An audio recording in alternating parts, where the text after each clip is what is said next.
வணக்கம் entrepreneurs. இன்னைக்கு நம்ம ஒரு இன்ட்ரெஸ்டிங்கான டாபிக் பார்க்க போறோம். என்னன்னா பிசினஸ் பண்ற நம்ம எல்லார்ட்டுமே யாராவது நம்ம கிளைண்ட்ஸோ இல்ல வெண்டார்ஸோ உங்களுக்கு பிசினஸ் எங்க இருக்கு அப்படின்னு கேட்டா நம்ம ஆஃபீஸ் அட்ரஸ் என்னவோ அதை சொல்லுவோம். கோயம்புத்தூர்ல காந்திபுரத்துல இருக்கு, இல்ல வேலூர்ல இந்த அட்ரஸ்ல இருக்கு, இல்ல சென்னையில வடபழனியில வச்சிருக்கோம். ஸோ இந்த மாதிரி தான் நம்ம சொல்லுவோம். இது நம்மளோட கிளைண்ட்ஸோ வெண்டார்ஸோ கேட்கும் போது, அதுவே கவர்மெண்ட் டிபார்ட்மெண்ட்டில் கேட்டால் ஜிஎஸ்டிக்கு அப்ளை பண்ணுறோம், இல்லை ஏதோ ஒரு லைசன்ஸ்க்கு அப்ளை பண்ணுறோம், அந்த இடத்துல வெறுமனே ஆஃபீஸ் அட்ரஸ் என்னென்னலாம் கேட்க மாட்டாங்க. இந்த மாதிரி ரிஜிஸ்ட்ரேஷனுக்கு அப்ளை பண்ணும்போது அதுக்கான அப்ளிகேஷன் ஃபார்மில் ரிஜிஸ்டர்ட் ஆஃபீஸ் எங்கே இருக்குது, பிரின்சிபல் பிளேஸ் ஆஃப் பிஸ்னஸ் எங்கே இருக்குது, அடிஷ்னல் பிளேஸ் ஆஃப் பிஸ்னஸ் ஏதாவது இருக்கா அப்படின்லாம் அப்ளிகேஷனில் கேட்டிருப்பாங்க. இந்த இடத்துல ஒரு அட்ரஸுக்கு பதிலாக வேற ஒரு அட்ரஸை மாற்றி கொடுத்துட்டோம் அப்படின்னா பெரிய சிக்கலில் போய் முடியும். ஸோ இன்றைக்கி இந்த வீடியோவில் இதுக்கான கிளாரிட்டி கொடுத்துடலாம். ஸோ பிரின்சிபல் பிளேஸ் ஆஃப் பிஸ்னஸ்னால் என்ன, ரிஜிஸ்டர்ட் ஆஃபீஸ் அட்ரஸ்னால் என்ன பார்த்துடலாமா? அது மட்டும் இல்லாமல் இன்னொரு முக்கியமான விஷயங்க, நிறைய பேருக்கு சொந்தமாக பிஸ்னஸ் ஆரம்பிக்கணும்னு ஒரு ஆசை இருக்கும். ஆனால் ஏதோ ஒரு காரணத்தினால பிஸ்னஸ் ஆரம்பிக்கணுன்ற கனவை தள்ளி போட்டுகிட்டே போவாங்க.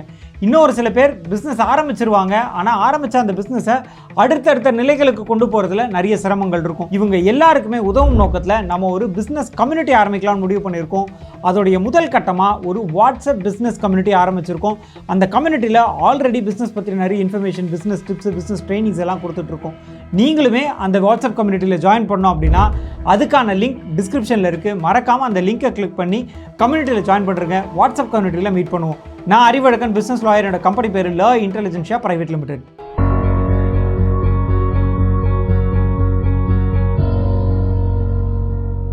முதல்ல ரிஜிஸ்டர்ட் ஆஃபீஸ் அட்ரஸ்னால் என்னன்னு பார்த்துடலாங்க. ரிஜிஸ்டர்ட் ஆஃபீஸ் அட்ரஸ் அப்படின்றது உங்கள் பிஸ்னஸோடைய அஃபிஷியல் லீகல் அட்ரஸ்.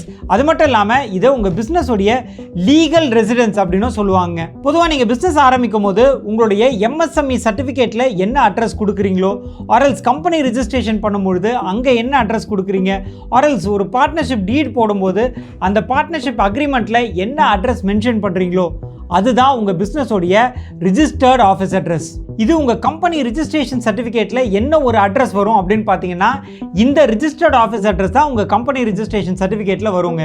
பொதுவாக கவர்மெண்ட்லேருந்து ஏதோ ஒரு நோட்டீஸ் வருது, இல்லை ஒரு அஃபிஷியல் கம்யூனிகேஷன் வருது அப்படின்னா இந்த அட்ரஸ்க்கு தான் வரும். இது ஒரு கட்டாயம் ஃபிசிக்கல் அட்ரஸாக தாங்க இருக்கணும், ஒரு போஸ்ட் பாக்ஸ் அட்ரஸாக இருக்கக்கூடாது. இதில் இன்னும் ஒரு சில பேருக்கு ஒரு சந்தேகம் இருக்குங்க. என்னென்னா, நான் இப்போ பிஸ்னஸ் ஆரம்பிக்க போகிறேன், நான் வெறும் ஒரு கோவர்க்கிங் ஸ்பேஸில் தான் ஆரம்பிக்க போகிறேன். ஸோ கோவர்க்கிங் ஸ்பேஸை இல்லை ஒரு விர்ச்சுவல் ஆஃபீஸை நான் ரிஜிஸ்டர்ட் ஆஃபீஸாக காட்ட முடியுமான்னு சந்தேகம் இருக்கும். எஸ், கட்டாயம் காட்டலாங்க. அது மட்டும் இல்லாமல் நிறைய பேர் பிஸ்னஸ் ஆரம்பிக்கும் போது வெறும் வீட்டில் வச்சு தான் ஆரம்பிப்பாங்க. ஸோ வீட்டு அட்ரஸை கூட நம்ம ரிஜிஸ்டர்ட் ஆஃபீஸ் அட்ரஸாக காமிக்கலாம். வீட்டு அட்ரஸ்ஸு, கோவர்க்கிங் ஸ்பேஸு, இல்லை விர்ச்சுவல் ஆஃபீஸ் எது வேணாலும் நம்ம ரிஜிஸ்டர்ட் ஆஃபீஸாக காமிக்கலாம். அது மட்டும் இல்லாமல் இந்த ரிஜிஸ்டர்ட் ஆஃபீஸ் அட்ரஸ்ன்றதை ஃபியூச்சரில் எப்போ வேணாலும் நம்ம மாற்றிக்கலாம். மாற்றிக்கும் பொழுது உங்களோட ரிஜிஸ்ட்ரேஷன் சர்டிஃபிகேட்டில் நீங்கள் இதுக்கான அமெண்ட்மெண்ட் ஃபார்ம் கொடுத்து மாற்றிக்க வேண்டியிருக்கும். அவ்வளோதாங்க, ரொம்ப சிம்பிளான ப்ராசஸ் தான். ரொம்ப சிம்பிளாக சொல்லணும் அப்படின்னா, கம்பெனி ரிஜிஸ்டர் பண்ணும்பொழுது எந்த அட்ரஸை ரிஜிஸ்ட்ரேஷனுக்கு கொடுக்குறீங்களோ அதுதான் உங்களுடைய ரிஜிஸ்டர்ட் ஆஃபீஸ் அட்ரஸ். சரிங்க, அடுத்து பிரைமரி பிளேஸ் ஆஃப் பிஸ்னஸ்னா என்ன அப்படின்றத பார்க்கறதுக்கு முன்னாடி இன்னொரு முக்கியமான விஷயங்க. நிறைய பேர் இப்போ தான் பிஸ்னஸ் ஆரம்பிக்கிற அந்த பேஸில் இருப்பீங்க. ஒரு பிஸ்னஸ் ஆரம்பிக்கிறோம் அப்படின்னா அதுக்கு தேவையான ரிஜிஸ்ட்ரேஷன்ஸ் என்ன, லைசன்சஸ் என்ன, அது எப்படி வாங்குறது, அதுக்கு தேவையான டாக்குமெண்ட் என்ன, இதெல்லாம் பற்றி டீட்டெயில்டாக ஒரு பிடிஎஃப் டாக்குமெண்ட் கிரியேட் பண்ணியிருக்கோம். உங்களுக்கு அந்த பிடிஎஃப் டாக்குமெண்ட் தேவைப்படுது அப்படின்னா அதுக்கான லிங்க் டிஸ்கிரிப்ஷனில் இருக்குது. மறக்காமல் அந்த லிங்கை கிளிக் பண்ணி பிடிஎஃப் டாக்குமெண்ட்டை ஃப்ரீயாகவே டவுன்லோட் பண்ணிக்கலாங்க. சரிங்க, அடுத்து பிரின்சிபல் பிளேஸ் ஆஃப் பிஸ்னஸ்னால் என்னன்னு பார்த்துடலாங்க. எந்த இடத்துல உங்கள் பிஸ்னஸோடைய மெஜாரிட்டியான ஆப்ரேஷன்ஸ் நடக்குதோ அதுதான் உங்களுடைய பிரின்சிபல் பிளேஸ் ஆஃப் பிஸ்னஸ். உதாரணத்துக்குன்னு பார்த்துப்போமே, கிருஷ்ணகிரியில் உங்கள் வீடு இருக்குது. பிஸ்னஸ் ஆரம்பிக்கும் போது உங்கள் வீட்டு அட்ரஸை தான் நீங்கள் ரிஜிஸ்டர்ட் ஆஃபீஸ் அட்ரஸாக கொடுத்துட்டீங்க. ஆனால் கோயம்புத்தூரில் நீங்கள் பிஸ்னஸ் பண்ணிகிட்டு இருக்கீங்க. கோயம்புத்தூரில் தான் ஒரு 10-15 ஸ்டாஃப் எடுத்து ஒரு ஆஃபீஸ் அட்ரஸை போட்டு அந்த இடத்துல உங்களோட major departments, accounts, operations, marketing, sales, இவங்க எல்லாருமே உட்காந்து அங்கே தான் ஆப்ரேட் பண்ணுறாங்க. ஸோ இந்த இடத்த தான் நம்ம பிரின்சிபல் பிளேஸ் ஆஃப் பிஸ்னஸ் அப்படின்னு சொல்கிறோங்க. அது மட்டும் இல்லாமல் உங்களுக்கு இந்த பிரின்சிபல் பிளேஸ் ஆஃப் பிஸ்னஸ் தவிர்த்து பிரான்ச் ஆஃபீஸ் இருக்கலாம், சிலருக்கு ஃபேக்ட்ரிஸ் இருக்கலாம், சிலருக்கு சைட் அட்ரஸ் இருக்கலாம். இதெல்லாம் இருந்தாலுமே எந்த அட்ரஸில் majority of the team, sales, marketing, operations, அக்கௌண்ட்ஸுன்னு எல்லா டீம்ஸும் செயல்படுதோ அதுதான் பிரின்சிபல் பிளேஸ் ஆஃப் பிஸ்னஸுங்க. சரிங்க, அடுத்து ஜிஎஸ்டி ரிஜிஸ்ட்ரேஷன் இல்லை மற்ற லைசன்சஸ்க்கு வந்துடலாம். இந்த ஜிஎஸ்டி ரிஜிஸ்ட்ரேஷனுக்கு அப்ளை பண்ணும் போதோ இல்லை வேறு ஏதாவது ஒரு லைசன்சஸ் அப்ளை பண்ணும் போதோ ரிஜிஸ்டர்ட் ஆஃபீஸ்ன்னு கொடுத்துருப்பாங்க. அது உங்களோட ரிஜிஸ்டர்ட் ஆஃபீஸ் எந்த இடத்துல கம்பெனியை ரிஜிஸ்டர் பண்ணியிருக்கீங்களோ அந்த அட்ரஸை மென்ஷன் பண்ணணும். அதுவே பிரின்சிபல் பிளேஸ் ஆஃப் பிஸ்னஸ் அப்படின்னு வரும். அது எந்த இடத்துல உங்களோட மேஜர் ஆப்ரேஷன்ஸ் வருதோ வருதோ அந்த அட்ரஸை நீங்கள் இந்த இடத்துல, அதாவது பிரின்சிபல் பிளேஸ் ஆஃப் பிஸ்னஸ் அப்படின்ற இடத்துல மென்ஷன் பண்ணணும். சிலருக்கு பொறுத்த வரைக்கும் ஒரே அட்ரஸ் தான் இருக்கும், அவங்க 2 இடத்துலையுமே ஒரே அட்ரஸை மென்ஷன் பண்ணிக்கலாம், பிரச்சனை இல்லை. சரிங்க, இந்த 2 அட்ரஸ் இருக்கு இல்லைங்களா, registered office address, principal place of business, இது 2த்துக்கும் இடையில இருக்கக்கூடிய வித்தியாசம் என்ன அப்படின்றத கிளியராக பார்த்துடலாங்க.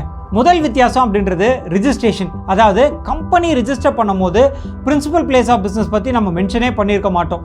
இங்கே வெறும் ரிஜிஸ்டர்ட் ஆஃபீஸ் அட்ரஸ் மட்டும்தான் கொடுத்துருப்போம். வேறாஸ் லைசன்சஸ் எல்லாம் வாங்குறோம் இல்லைங்களா, ஜிஎஸ்டி லைசன்ஸ் வாங்குகிறோம், ஃபயர் லைசன்ஸ் வாங்குகிறோம், அந்த மாதிரி லைசன்ஸ் எல்லாம் வாங்கும்பொழுது கட்டாயம் இந்த பிரின்சிபல் பிளேஸ் ஆஃப் பிஸ்னஸ் அப்படின்ற இந்த அட்ரஸை கொடுப்போங்க.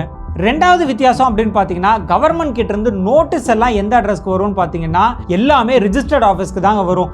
ஆர்ஓசிலேருந்து வருது, இல்லை ஜிஎஸ்டி டிபார்ட்மெண்ட்லேருந்து வருது, இந்த மாதிரி கவர்மெண்ட் டிபார்ட்மெண்ட்ஸ்லேருந்து வர எல்லா கம்யூனிகேஷனுமே கார்பரேட் அட்ரஸ், அதாவது ரிஜிஸ்டர்ட் ஆஃபீஸ் அட்ரஸ்க்கு தான் இருக்கும். வேறாஸ் பிரின்சிபல் பிளேஸ் ஆஃப் பிஸ்னஸ்க்கு இந்த மாதிரியான கவர்மெண்ட் கம்யூனிகேஷன்ஸ் எல்லாம் வராது. எந்த கம்யூனிகேஷன்லாம் வரும்னு பார்த்தீங்கன்னா, கிளைண்ட்ஸ் கிட்டேருந்து, வெண்டார்ஸ் கிட்டேருந்து வர கம்யூனிகேஷன் லெட்டர்ஸு, இல்லை கிளைண்ட்ஸ் வந்து உங்களை டேரெக்டாக மீட் பண்ணணும்னு நினைக்கிறாங்க, இது எல்லாமே பிரின்சிபல் பிளேஸ் ஆஃப் பிஸ்னஸில் தாங்க நடக்கும். அடுத்து 3வது வித்தியாசம் அப்படின்றது ரெக்கார்ட் மெயின்டைன் பண்ணுறது. ரெக்கார்ட்ஸ் எல்லாமே வந்து பார்த்தீங்கன்னா எதுவுமே ரிஜிஸ்டர்ட் ஆஃபீஸில் இருக்கணும் அப்படின்ற அவசியம் கிடையாதுங்க. பட் எல்லா ரெக்கார்ட்ஸையும், அதாவது புக் கீப்பிங்காக இருக்கட்டும், உங்களோட கம்பெனிக்கு ரிலேட்டடான எல்லா லைசன்ஸாக இருக்கட்டும், இது எல்லாத்தையுமே மெயின்டைன் பண்ணுறது, இது எல்லாத்தையும் ஸ்டோர் பண்ணி வைக்கிறது, இது எல்லாமே பிரைமரி பிளேஸ் ஆஃப் பிஸ்னஸில் தாங்க நடக்கும். இது 2மே ஒன்றா இருந்தால் எந்த சிக்கலும் இல்லை. பட் இது 2ம் தனித்தனியாக இருக்கும்போது இந்த விஷயங்கள்லாம் நீங்கள் பார்த்துக்கணுங்க. ஸோ இன்றைக்கி இந்த வீடியோ மூலிமா ரிஜிஸ்டர்ட் ஆஃபீஸ் அட்ரஸ்னால் என்ன, பிரைமரி பிளேஸ் ஆஃப் பிஸ்னஸ் அப்படின்னா என்னன்றதை பற்றின வித்தியாசம் பார்த்தோம். இதில் உங்களுக்கு வேறு ஏதாவது சந்தேகங்கள் இருக்குன்னாலும் நீங்கள் கேட்கலாம். இல்லை எனக்கு இந்த அட்ரஸ் பற்றி சொல்லுங்கள், கார்ப்பரேட் அட்ரஸ்னால் என்னன்னு சொல்லுங்கள். ஸோ அந்த மாதிரி உங்களுக்கு வேறு ஏதாவது வித்தியாசங்கள் தெரிஞ்சுக்கணும் அப்படின்னா வீடியோடைய கமெண்ட் செக்ஷனில் கமெண்ட் பண்ணுங்கள். அடுத்த வீடியோவில் அதுக்கான விளக்கங்கள் கொடுக்குறோம்.